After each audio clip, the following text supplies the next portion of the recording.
c'est Sylvie Vachon. Je vais vous faire la démonstration d'une installation d'une sonde vésicale chez la femme en premier et par la suite chez l'homme. Et à la toute fin, ça va être le retrait de la sonde vésicale. Donc, quand on a à installer une sonde vésicale, on va aller rencontrer notre patient, bien l'identifier avec le bracelet et lui dire qu'on vient installer une sonde et le pourquoi. Par la suite, ben là, je vais aller chercher mon matériel. Pour ce qui est du matériel, c'est sûr que c'est sous asepsie chirurgicale, c'est très important. Donc, qu'est-ce que j'ai besoin? J'ai besoin d'un plateau à cathétéris, que ça s'appelle, mais c'est pour installer une sonde. Tout est indiqué, qu'est-ce qu'il y a à l'intérieur du plateau. Je ne vous les nommerai pas, je vais vous pouvoir le montrer par la suite. Okay? Qu'est-ce que j'ai besoin également? C'est d'un sac de poubelle, bien sûr. J'ai besoin de sonde vésicale. La grosseur pour la femme, c'est de 14 ou 16. Donc, ici, j'ai une 16. C'est indiqué ici. Et je vais en amener 2. Pourquoi 2? Bien, si jamais je contamine ma sonde, je vais en avoir une déjà en place avec moi. Ou des fois, qu'est-ce qui arrive, c'est que quand je viens pour insérer la sonde, je tombe dans le vagin. Donc, je vais laisser la sonde en place et je vais prendre l'autre pour continuer ma technique. Donc, on amène une paire de gants à notre grandeur parce que dans le plateau, ça se peut qu'il ne vous fasse pas bien. C'est des médiums, OK? Donc, comme moi ici, je vais amener des small en cas où qu'ils ne fassent pas ou que je me contamine. J'amène aussi un attache pour fixer ma sonde. Ça, c'est elle qui est faite sur les départements ou également elle de luxe, ici. OK? Fait tout dépendamment où vous allez travailler, ça va être un de ces deux modèles-là. OK? Je vous montrerai comment les fixer à la fin.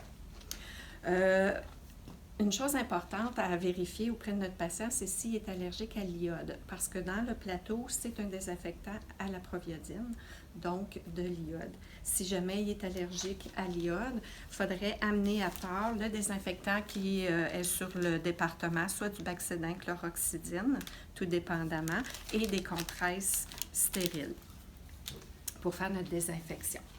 OK, donc j'amène tout mon matériel auprès de mon patient. Au préalable, j'ai lavé ma table. Vous vous souvenez, en asepsie, c'est de base. Je peux déposer après ça mon matériel, la table à la bonne hauteur et le poteau à l'extérieur. J'ai également, bien sûr, amené mon sac de drainage, très important. Donc, pour installer mon sac de drainage, je vais venir le fixer au niveau du lit.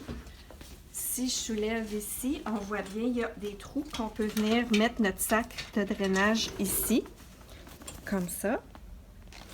Également, il y a une petite loupe ici qu'on pourrait venir l'installer également. Ne jamais le mettre au niveau de la ridelle parce que qu'est-ce qui arrive, c'est quand je lève ma ridelle, il risque d'avoir que l'urine aille au niveau de la vessie et créer une infection.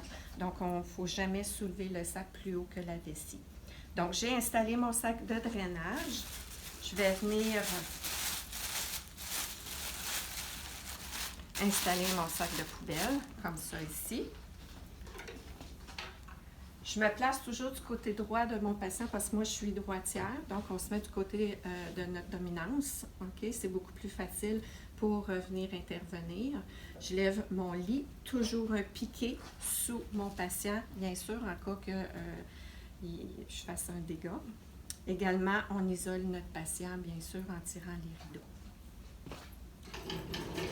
Donc, je suis prête à commencer. La position de ma patiente, bien sûr, c'est la position gynécologique, comme ça ici. OK? On pourrait venir appuyer les jambes avec soit des draps flanellettes ou des oreillers, mais comme il n'y a pas beaucoup d'oreillers, on peut prendre des draps flanellettes. Et également, on pourrait glisser sur le piquet un autre drap pour pouvoir soulever le siège pour pouvoir bien voir le méa urinaire. Parce que chez la femme, la difficulté quand on insère une sonde, c'est de trouver le méa urinaire.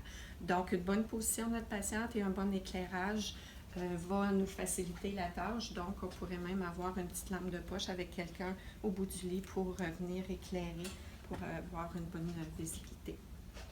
OK, donc je suis pas mal prête. Je vais venir ouvrir mon plateau.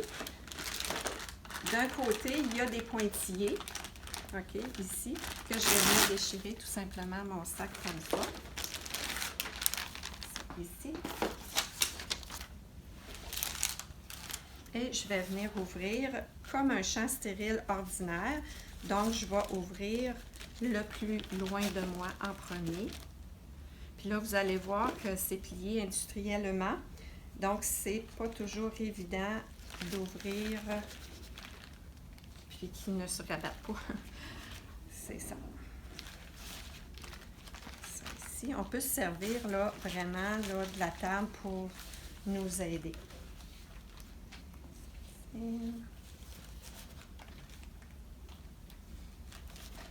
C'est ça.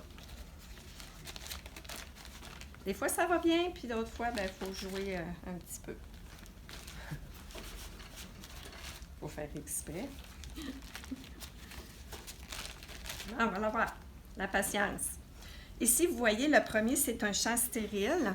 Je vais venir prendre tout simplement un petit coin, ici, comme ça, pour le déplier. Je vais juste prendre les coins, je n'irai pas dans le milieu. OK? Donc, ça, c'est un champ stérile qu'on va glisser sous le siège de notre patiente. Il y a un côté qui est plastifié, qui est plus ciré. Je ne sais pas si vous allez le voir. Puis un côté plus avec comme coton. Et c'est le côté coton sur le dessus. Je peux demander à ma patiente de venir soulever ses fesses également. Quand on voit les gants, avant de mettre les gants, je vais venir ouvrir ma sonde parce qu'une fois que mes gants vont être mis, sont stériles, je ne pourrai pas venir ouvrir la première enveloppe. Donc, qu'est-ce que je vais venir faire? Je vais ouvrir en faisant attention de ne pas venir toucher à notre champ, bien sûr.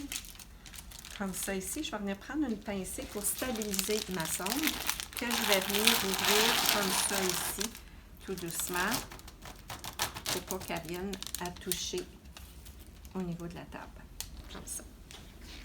Là, je vais venir prendre mes gants, comme ça. Puis on pourrait également, qu'est-ce que j'ai oublié de demander au début à ma patiente, de faire une petite toilette de ses organes génitaux, si elle est capable, bien sûr. Le deuxième gant, on s'en souvient, on glisse nos 4 doigts à l'intérieur comme ça. Bon, le pouce, on va essayer de le trouver.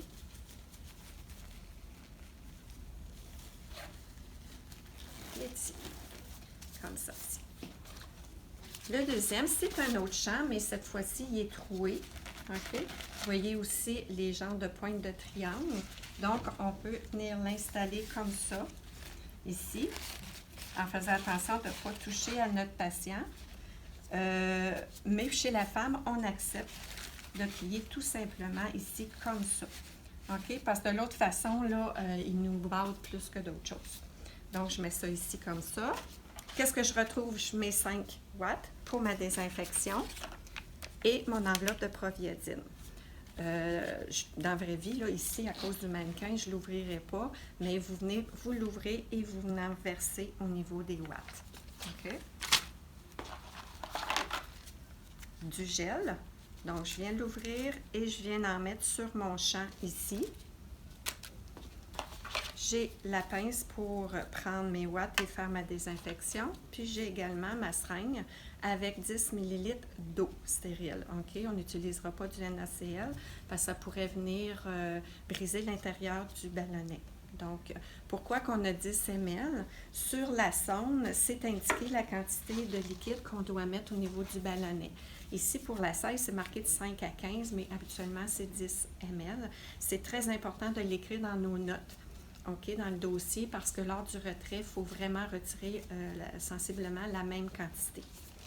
Donc, je vais venir prendre ici ma sonde à 2 mains pour éviter la contamination. Et je vais venir, ici, il y a comme des petits pointillés, là, tout simplement déchirer le haut comme ça ici. Je viens retirer sa deuxième enveloppe et je vais venir lubrifier ma sonde, environ 5 cm pour chez la femme. Je viens la déposer dans mon petit bateau. Mes watts ici. Voyez-vous, il y a des petites encoches ici. Ça va vers le patient et je viens déposer ça sur mon champ stérile qui est au niveau du lit. Donc, je vais être prête à venir insérer ma sonde, à faire ma désinfection en premier, bien sûr. Donc, chez la femme, la désinfection, je prends une ouate. Je vais venir faire les grandes lèvres à l'extérieur, donc d'en avant jusqu'au périnée. Je jette. De l'autre côté, les grandes lèvres jusqu'au périnée. Là, je vais venir avec mes gants ouvrir pour venir faire les petites lèvres d'un côté. Je jette. Les petites lèvres de l'autre côté jusqu'au périnée. Je jette. Et le méa urinaire jusqu'au périnée. Donc, ma désinfection est faite. Et il ne faut pas relâcher comme ça. Si je lâche, il faut que je recommence. Donc, toujours bien maintenir ici. C'est pas toujours évident. Ici, c'est le mannequin, donc c'est un petit peu rigide. Oui, chez la patiente, quand on désinfecte, là, le liquide fait que des fois, ça glisse. Fait qu'il faut vraiment faire attention. Donc, je vais venir insérer ma sonde au niveau du méa urinaire. Je peux tirer les lèvres un petit peu vers le haut. Ça dégage bien là, au niveau du méa urinaire. Pour insérer, donc, prenez une bonne inspiration et j'insère doucement. Qu'est-ce qui peut aider aussi, c'est demander à notre patient de forcer comme pour uriner. Donc, ça facilite l'insertion de la sonde au niveau de la vessie. Quand j'ai de l'urine dans mon petit bateau ici, c'est sûr que vous voyez, j'ai laissé l'autre bout de la sonde là, dans mon bateau pour être sûr que ça n'aille pas au niveau du lit. J'ai de l'urine, qu'est-ce que je fais? Je vais venir pousser ma sonde quasiment jusqu'au bout, OK, pour être sûr que lorsque je vais gonfler mon ballonnet, que je ne sois pas au niveau de l'entrée de la vessie. Et ça fait vraiment mal. Donc, je pousse, inquiétez-vous pas, ça s'enroule dans la vessie, il n'y a pas de problème de ce côté-là. Une fois que je suis rendue ici, qu'est-ce que je vais faire? C'est que je vais lâcher et je vais venir tenir ma sonde, parce que si je lâche tout, la sonde va ressortir. Puis là, c'est pas le temps de jouer rentre-sort. Déjà, cette technique-là est très susceptible de causer des infections, donc il faut être vraiment prudente. Je viens prendre ma seringue avec mon eau. Je maintiens toujours ma sonde. Je vais venir insérer ici et je vais gonfler mon ballonnet. N'oubliez pas de l'inscrire la quantité dans vos notes de dossier. Puis, vous ne le voyez pas là, mais je fais une bonne pression. Je laisse la pression de mon pouce sur le piston et après ça, je dévisse. Ensuite, je vais venir tirer doucement, OK, jusqu'à temps que la sonde, le ballonnet vienne s'appuyer au niveau de la vessie. Un coup que c'est comme ça, il va me rester tout simplement, n'oubliez pas, l'urine continue à couler. Donc, je peux venir, avant de la fixer au niveau de la cuisse, venir fixer mon sac de drainage. Je sépare la branche de mon ballonnet avec la branche de l'urine et je vais venir écraser le bout ici comme ça pour faciliter l'insertion. Parce que c'est souvent ici que vous vous contaminez, OK? Et je vais rentrer au complet. Si jamais en voulant le rentrer, vous vous contaminez, à ce moment-là, il faudrait désinfecter le bout du sac de drainage avant avec le tampon d'alcool ou la chloroxydine avant de l'insérer dans la branche de la sonde. Une fois que ça c'est fait, il me reste à venir fixer mon sac de drainage. Oups, excusez. Donc, je vous ai montré tantôt les deux modèles. Si vous avez juste ce modèle-là, qui est un offset avec un élastoplaste, qu'on vient de faire une fente, puis quand on glisse un petit ruban comme ça ici, on va poser ça à l'intérieur de la cuisse chez la femme et je vais venir fixer mais au niveau de ma branche de ballonnet, OK? Comme ça ici. OK. Pourquoi que je le mets au niveau de la branche de mon ballonnet? Parce que ça peut faire comme un garrot et venir briser là, la lumière au niveau de... L'autre modèle, OK, là, on l'a collé vraiment sur le sac. Il y a deux bandes qui vont, excusez, il y a deux bandes qui collent au niveau de la peau. Puis, il y a un velcro ici, tout simplement. Fait qu'on colle toujours à l'intérieur de la cuisse, comme ça. Et je vais venir le fixer au niveau de la branche où sort l'urine. Là, il n'y a pas de problème parce que ça ne fait pas comme un garrot. OK? La bande est beaucoup plus large que tantôt. Et quand on le fixe, il faut vraiment laisser une petite loupe. Il ne faut pas que ça soit trop serré comme ça. La patiente va avoir de la misère à bouger, puis ça va créer de la douleur. Donc, c'est ça.